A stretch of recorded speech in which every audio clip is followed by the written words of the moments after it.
Hello everyone, welcome to all of you. इस lecture में हम नैनसर्ट समीकरण के बारे में पढ़ेंगे। तो हम ले रहे हैं आज का टॉपिक नैनसर्ट समीकरण।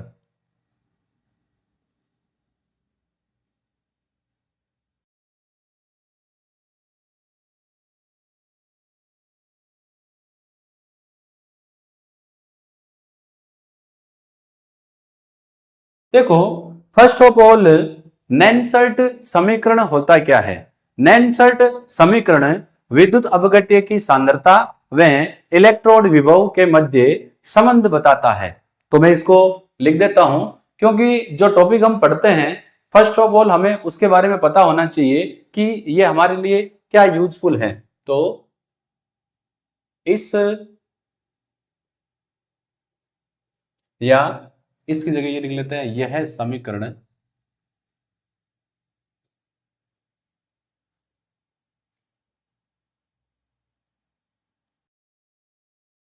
वैद्युत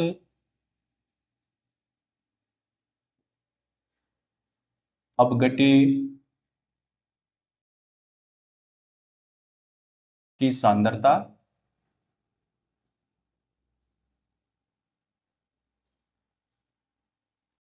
व इलेक्ट्रोड विभव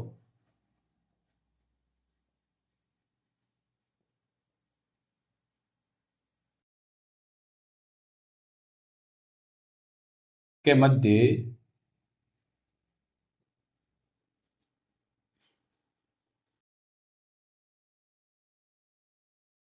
संबंध को दर्शाता है, बताता है। ये तो बात हो गई कि नैनसर्ट इक्वेशन है क्या। अब देखो, अभी तक हमने इलेक्ट्रोकेमिस्ट्री में जितने भी इलेक्ट्रोड रिएक्शन पढ़ी हैं उन सभी में वैद्युत अपघट्य की सांद्रता या यूं कहें वैद्युत अपघट्य की मोलर सांद्रता इकाई थी। लेकिन देखो, ये हमेशा जरूरी नहीं है कि हम जिस वैद्युत अपघट्य में एक इलेक्ट्रोड को डिप कर रहे हैं उसकी सांद्रता हमेशा इकाई हो। यदि वैद्युत अपघट्य की सांद्रता इकाई नहीं हो तब जो इससे पहले हमने फॉर्मूलेज पढ़े हैं उनसे हम किसी भी सेल का इलेक्ट्रोड विभव या विद्युत वाहक बल ज्ञात नहीं कर सकते हैं। लेकिन हम नैनसर्ट समीकरण की सहायता से वैद्युत अपघट्य की किसी भी मोलर सांद्रता पर हम एक इलेक्ट्रोड का इलेक्ट्रोड विभव और सेल का सेल विभव या विद्युत वाहक बल ज्ञात कर सकते हैं। तो नैनसर्ट क्या बताता है, देखो, नैनसर्ट के अनुसार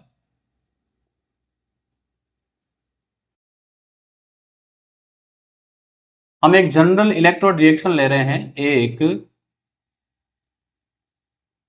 सामान्य इलेक्ट्रोड अभिक्रिया।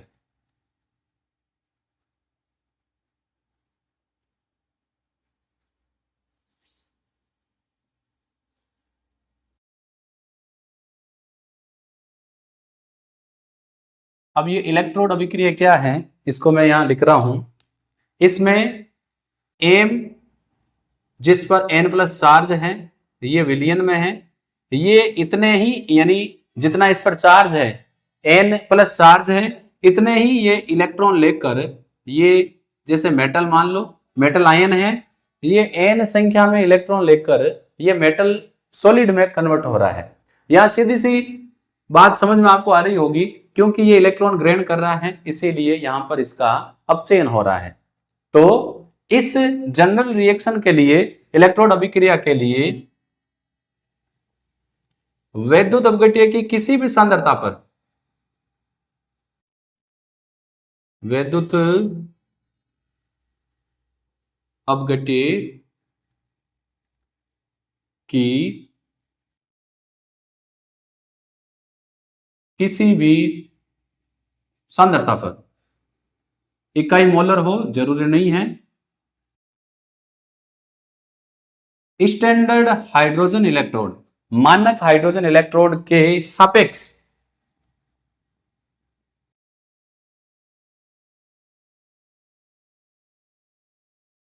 मापा गया। क्योंकि हमने पहले भी पढ़ा है कि हम एक सेल का जब सेल विभव ज्ञात करना चाहते हैं तो डायरेक्टली पॉसिबल नहीं है। हम यदि एक इलेक्ट्रोड ऐसा ले लें जिसका इलेक्ट्रोड विभव हमें पहले से ही पता हो, तो उस सेल का सेल विभव उस इलेक्ट्रोड का इलेक्ट्रोड विभव कहलाता है। हमने जब इलेक्ट्रोड विभव के मापन में पढ़ा था तो हमने वहां ये चीज रखी थी कि हम अकेले इलेक्ट्रोड का इलेक्ट्रोड विभव ज्ञात नहीं कर सकते, हम एक सेल का सेल विभव ज्ञात कर सकते हैं। यदि हम एक इलेक्ट्रोड का इलेक्ट्रोड विभव स्वेच्छा से निर्धारित कर लें तो उस सेल का जो सेल विभव है वही अज्ञात इलेक्ट्रोड का इलेक्ट्रोड विभव कहलाता है। और उसके लिए हमने स्टैंडर्ड हाइड्रोजन इलेक्ट्रोड को चुना था। तो जब हम इस जनरल इलेक्ट्रोड रिएक्शन के लिए इलेक्ट्रोड का इलेक्ट्रोड विभव मानक हाइड्रोजन इलेक्ट्रोड के सापेक्ष मापे तो मापा गया उस इलेक्ट्रोड का इलेक्ट्रोड विभव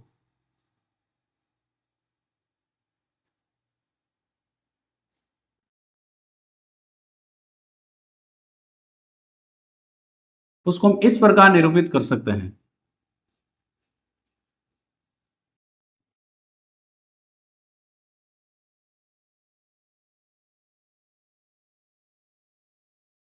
और उसको निरूपित कैसे करेंगे, तो नैनसेट कह रहा है इलेक्ट्रोड का इलेक्ट्रोड विभव ई सेल बराबर हो जाएगा E naught cell minus R T upon N F, natural log ऊपर मोलर सांद्रता उत्पाद की मेटल ठोस की और डाउन साइड में मोलर सांद्रता Mn प्लस। अब देखो यहां पर जो M है प्रोडक्ट जो है इसकी अवस्था है S फॉर सॉलिड, और ठोस अवस्था में अगर कोई अभिकारक या उत्पाद है तो उसकी मोलर सांद्रता को इकाई माना जाता है।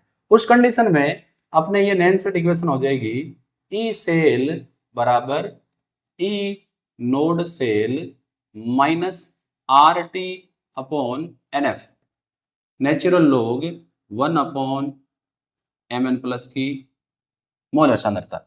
और हमने यहां माना है क्योंकि Ms कितना होगा, इकाई।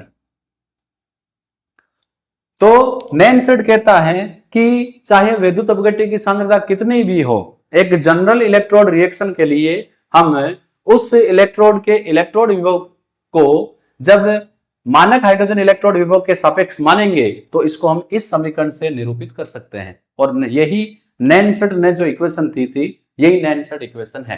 अब हम इस नैनसेट इक्वेशन की सहायता से गैल्वेनिक सेल का इलेक्ट्रोड विभव ज्ञात करेंगे। तो देखो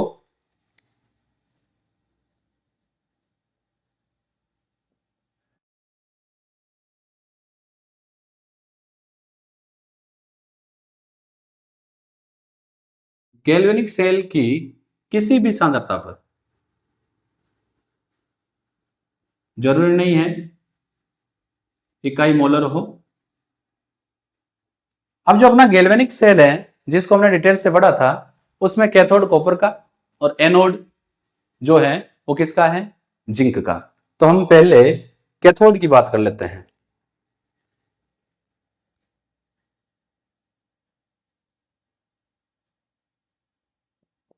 तो कैथोड का इलेक्ट्रोड विभव नैनसेट इक्वेशन की हेल्प से क्या होगा, इलेक्ट्रोड विभव कैथोड कॉपर है तो अपचयन के रूप में लिखेंगे कॉपर प्लस 2 कॉपर। देखो यहां पर अपचयन विभव के रूप में लिखा जा रहा है इसीलिए अपचयन के रूप में लिखेंगे कॉपर प्लस 2 कन्वर्ट हो रहा है कॉपर में। तो इस कॉपर इलेक्ट्रोड का इलेक्ट्रोड विभव होगा ई नोड कॉपर प्लस 2 कॉपर। यहां पर ई जो है ये इलेक्ट्रोड का इलेक्ट्रोड विभव है और ई नोड मानक इलेक्ट्रोड विभव है minus R T upon N F, natural log 1 upon यहां सांद्रता किसकी आ जाएगी, कॉपर की, Cu प्लस 2। इसको हम नाम देते हैं समीकरण नंबर 1। अब ऐसे ही एनोड के लिए क्या होगा, एनोड जिंक का होता है तो जिंक का इलेक्ट्रोड विभव हो जाएगा E of Zn plus 2 Zn equal to E naught of Zn plus 2 Zn। देखो दोनों को हमने अपचयन के रूप में लिखा है, पहले धातु आई फिर धातु, minus R T upon N F L N 1 upon यहां सांद्रता आ जाएगी Zn प्लस 2 की। इसको हम नाम दे देते हैं इक्वेशन नंबर 2। अब जो गैल्वेनिक सेल है इसका सेल विभव क्या होगा, ये हमने पहले ही पढ़ रखा है। गैल्वेनिक सेल का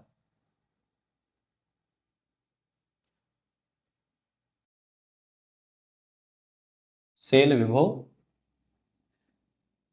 या इसको हम क्या बोल सकते हैं, ईएमएफ, इलेक्ट्रॉन मोटिव फोर्स, विद्युत वाहक बल। ये किसके बराबर होता है, किसी भी सेल का जो विद्युत वाहक बल या सेल विभव है उसके कैथोड और एनोड के इलेक्ट्रोड विभव के अंतर के बराबर होता है। गैल्वेनिक सेल में कैथोड होता है कॉपर, तो इलेक्ट्रोड विभव कॉपर इलेक्ट्रोड का माइनस इलेक्ट्रोड विभव जिंक इलेक्ट्रोड का, कैथोड माइनस एनोड। इसको हम सपोज करो नाम दे देते हैं इक्वेशन नंबर 3। अब इक्वेशन नंबर जो 3 है इसमें कॉपर और जिंक का इलेक्ट्रोड विभव हम समीकरण नंबर 1 और समीकरण नंबर 2 से रखेंगे, तो अपना ये क्या हो जाएगा, ई सेल ऑफ किसका, गैल्वेनिक सेल। देखो कॉपर का इलेक्ट्रोड है ई नोड, साथ साथ लिखते जा रहे हैं, copper +2 copper minus R T upon N F, natural log of 1 upon सक्रिय सांद्रता किसकी, मोलर सांद्रता, सक्रिय सांद्रता कॉपर की। ये हमने कॉपर का इलेक्ट्रोड विभव जो है उसकी वैल्यू यहां रख दी, फिर चिन्ह आएगा माइनस का। अब बात करते हैं जिंक की। जिंक का इलेक्ट्रोड विभव है E naught of Zn+2 Zn minus R T upon N F, natural log of 1 upon molar सांद्रता जिंक आयन की।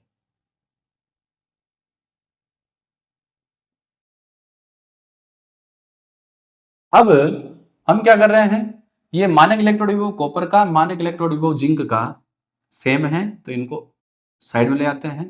तो ई सेल बराबर हो जाएगा मानक इलेक्ट्रोड विभव कॉपर +2 कॉपर, फिर चिन्ह है नेगेटिव का, minus E of Zn+2 Zn, ये हम लेके आगे अलग। अब आगे क्या बचा, आगे बचा R T upon N F और यहां भी R T upon N F. तो देखो यहां भी R T upon N F है और यहां भी R T upon N F है, तो हम इसको कॉमन ले लेते हैं, minus R T upon N F. Negative का R T upon N F हमने लिया है, तो देखो यहां तो चिन्ह है नेगेटिव का और यहां भी नेगेटिव है, तो नेगेटिव नेगेटिव यहां पर क्या हो जाएगा, पॉजिटिव। क्योंकि हमने नेगेटिव का R T upon N F common लिया है, तो ये नेगेटिव नेगेटिव पॉजिटिव हो जाएगा। तो इसको हमने ले लिया पहले नेचुरल लॉग ऑफ सक्रिय सांद्रता किसकी, कॉपर आयनों की, माइनस आगे चिन्ह चेंज हो जाएगा नेगेटिव का, नेचुरल लॉग ऑफ 1 अपॉन सक्रिय सांद्रता किसकी हो जाएगी, जिंक। अब आगे क्या होगा, इक्वेशन को देखो, ई सेल हो जाएगा E naught cell of copper +2 copper minus E naught of Zn+2 Zn। फिर यहां पर है minus R T upon N F. अब देखो लॉग में अगर ऐसा कुछ है, जैसे मान लो ऐसे है natural log X minus natural log Y, तो इसको हम लिख सकते हैं natural log X upon Y. ये अपने इक्वेशन होती है लॉग की, तो अपने ऐसा ही है, तो हम लिख देंगे नेचुरल लॉग ऑफ, थोड़ा इसको मैं मिटा देता हूं, पास पास हो गया, थोड़ा कंफ्यूज करेगा, थोड़ा सा नीचे कर ले।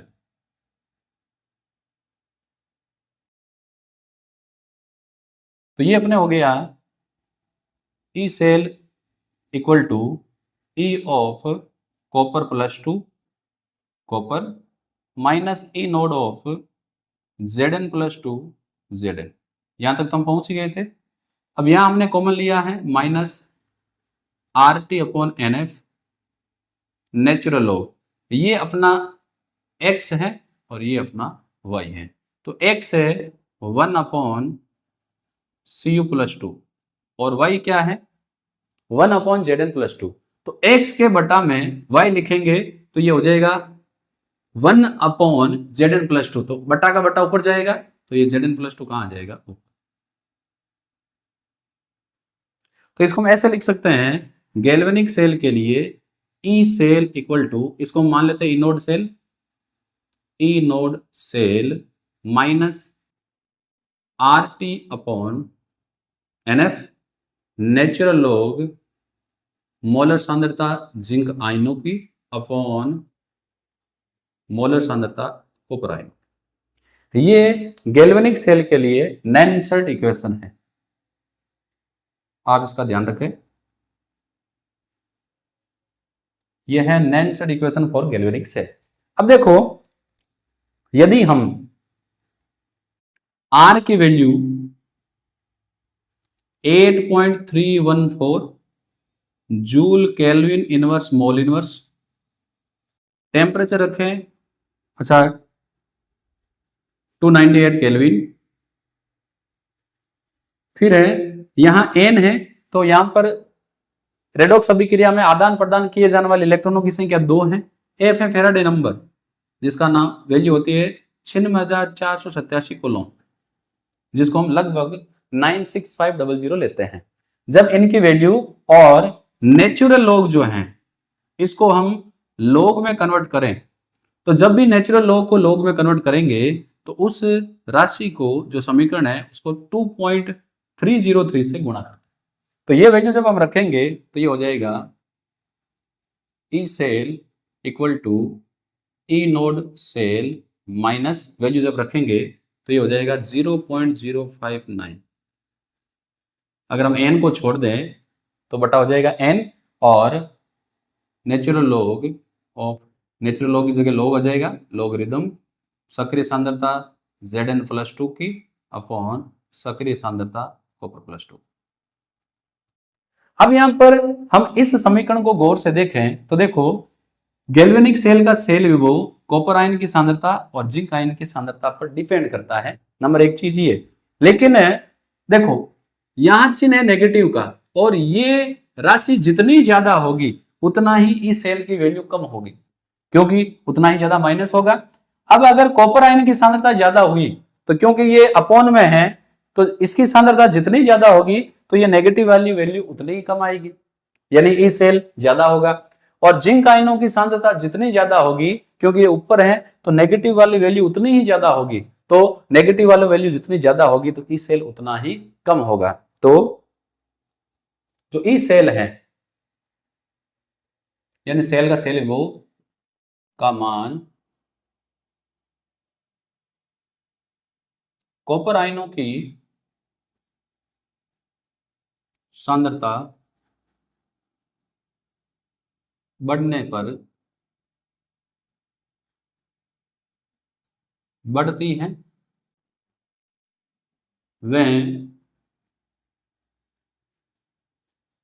जिंक आयनों यानी जिंक की मोलर सांद्रता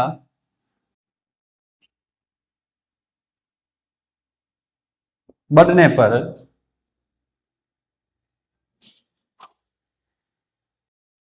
घटता है।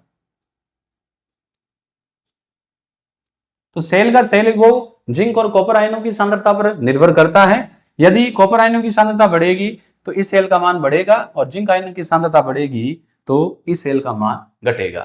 तो यहां पर हमने ये इस पूरे के पूरे बोर्ड पर नैनसर्ट इक्वेशन के बारे में डिटेल से पढ़ा कि नैनसर्ट इक्वेशन क्या है, ये किस प्रकार यूजफुल है, और एक एग्जाम्पल द्वारा हमने समझा कि किस प्रकार हम एक इलेक्ट्रोड का इलेक्ट्रोड विभव जैसे हमने कॉपर और जिंक का निकाला और किस प्रकार हम एक सेल का सेल विभव या ईएमएफ ज्ञात कर सकते हैं। यहां पर आपको कोई डाउट नहीं होगा, एक बार आप इसको स्क्रीनशॉट भी ले सकते हैं और यहां पर रोक कर एक बार इस बोर्ड को पूरा ध्यानपूर्वक समझ सकते हैं।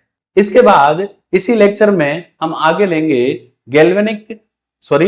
नैनसर्ट समीकरण की सहायता से साम्यावस्था स्थिरांक और ई नोड सेल के मध्य संबंध। बॉडी रेज करते हैं।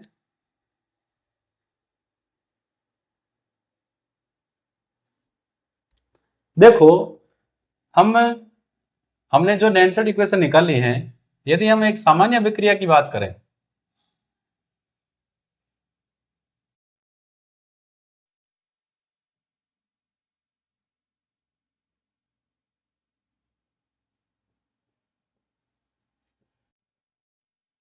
समझ करो एक सामान्य रिएक्शन है जिसमें स्मॉल ए संख्या में ए, स्मॉल बी संख्या में बी, ये परस्पर रिएक्शन करके साम्य में प्रोडक्ट दे रहे हैं सी संख्या में सी और डी संख्या में डी। तो इस जनरल रिएक्शन के लिए जो ई सेल है नैनसेट के अनुसार ये इक्वल टू हो जाएगा E naught cell minus R T upon N F natural log of product. तो प्रोडक्ट में सी है, इसकी संख्या सी है, फिर है गुणा में डी, इसकी संख्या है स्मॉल डी, अपॉन हो जाएगा ए, इसकी संख्या है स्मॉल ए, और फिर हो जाएगा बी, इसकी संख्या है स्मॉल बी। यदि हम यहां पर नेचुरल लॉग की जगह लॉग लगाएंगे तो हमें इक्वेशन को 2.303 से गुणा करना पड़ेगा। ये हमने एक सामान्य रिएक्शन के लिए नैनसेट समीकरण की बात की, ताकि कोई भी रिएक्शन हो उसमें हम नैनसेट समीकरण लिखकर उसका हम सेल विभव ज्ञात कर सकते हैं। तो कोई भी जनरल से रिएक्शन हो उसका सेल विभव नैनसेट इक्वेशन की सहायता से ज्ञात करना है, तो हम इसी प्रकार से ज्ञात करेंगे। ऊपर उत्पाद की सक्रिय सांद्रता और नीचे रखेंगे अभिकारक की सक्रिय सांद्रता। अब हम नैनसेट समीकरण से क्या निकालेंगे, साम्यावस्था स्थिरांक। तो नैनसेट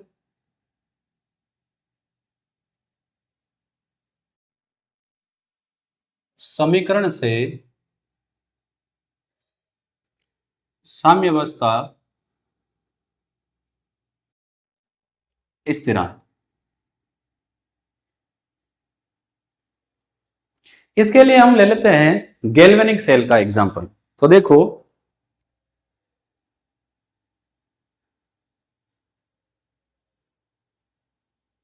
गैल्वेनिक सेल के लिए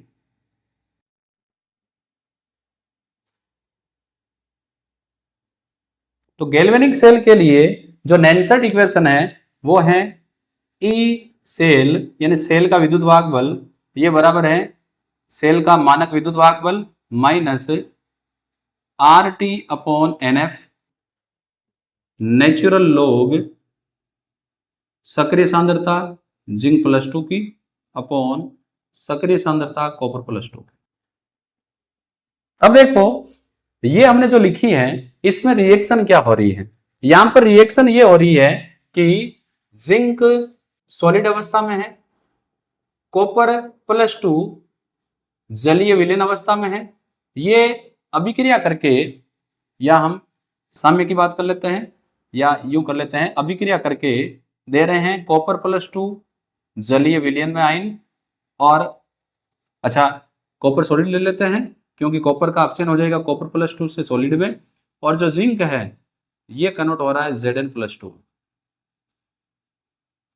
अब देखो यहां पर शुरू में जिंक आयनों की सांद्रता नहीं थी, कॉपर आयनों की सांद्रता हाईएस्ट थी, लेकिन जैसे जैसे अभिक्रिया आगे बढ़ेगी वैसे वैसे जिंक आयनों की सांद्रता बढ़ेगी, कॉपर आयनों की सांद्रता घटेगी, और जैसे ही साम्य आएगा साम्य में अभिकारक और उत्पाद की जो सांद्रता है वो स्थिर हो जाएगी। सेकंड, जैसे जैसे अभिक्रिया आगे बढ़ेगी वैसे वैसे सेल विभव का मान घटता जाएगा और साम्य में सेल विभव का मान 0 हो जाएगा, वोल्ट मीटर में पाठ्यांक 0 आएगा। तो इसको मैं लिख देता हूं, जैसे जैसे दिक्कत हो रही है तो यहां साम्य अवस्था वाला निशान लगा देता हूं। जैसे जैसे अभिक्रिया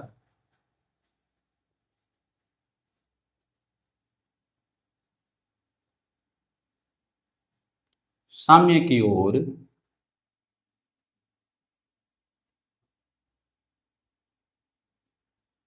बढ़ती हैं,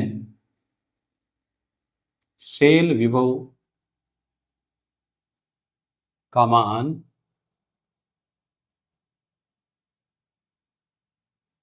घटने लगता है।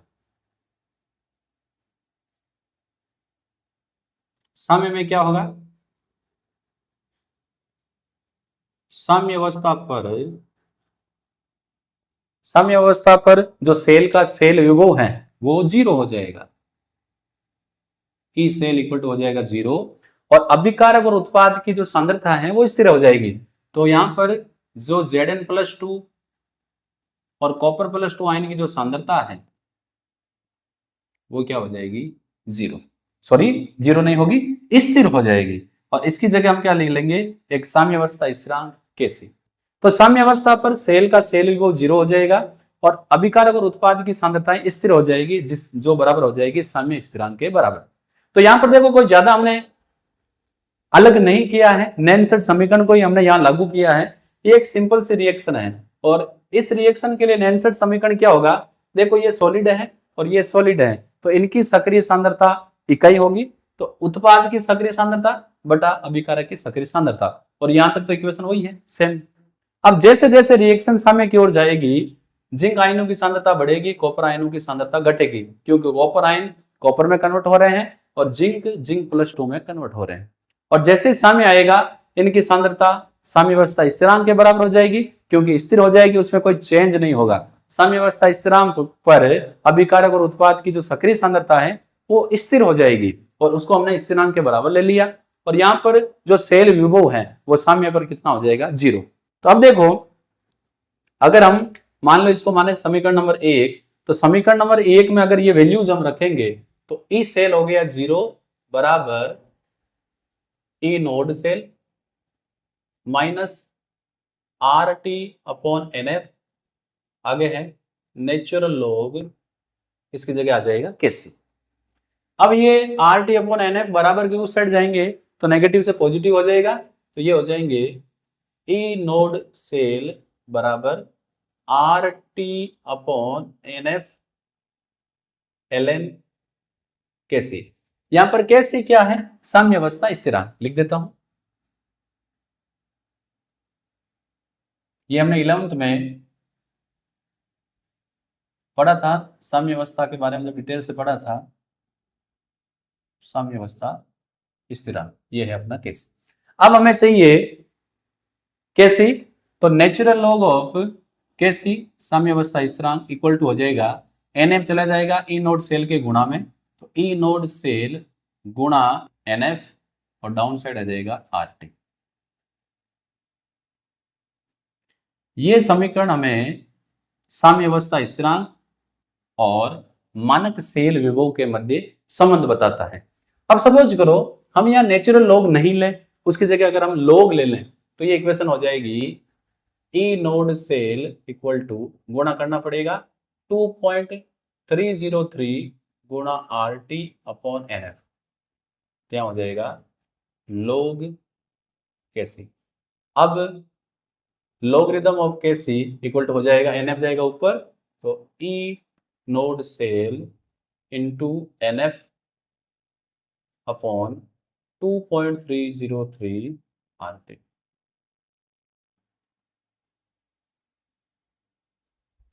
एक बार क्वेश्चन आया हुआ है, नैनसेट समीकरण की सहायता से साम्य अवस्था स्थिरांक और मानक सेल विभव ए नोड सेल के मध्य संबंध व्युत्पन्न कीजिए। तो ये जो समीकरण है ये हमें क्या बताता है, यह समीकरण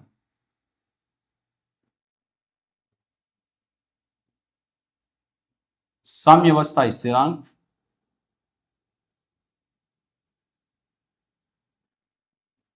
और मानक सेल विभव यानी ई नोड सेल के मध्य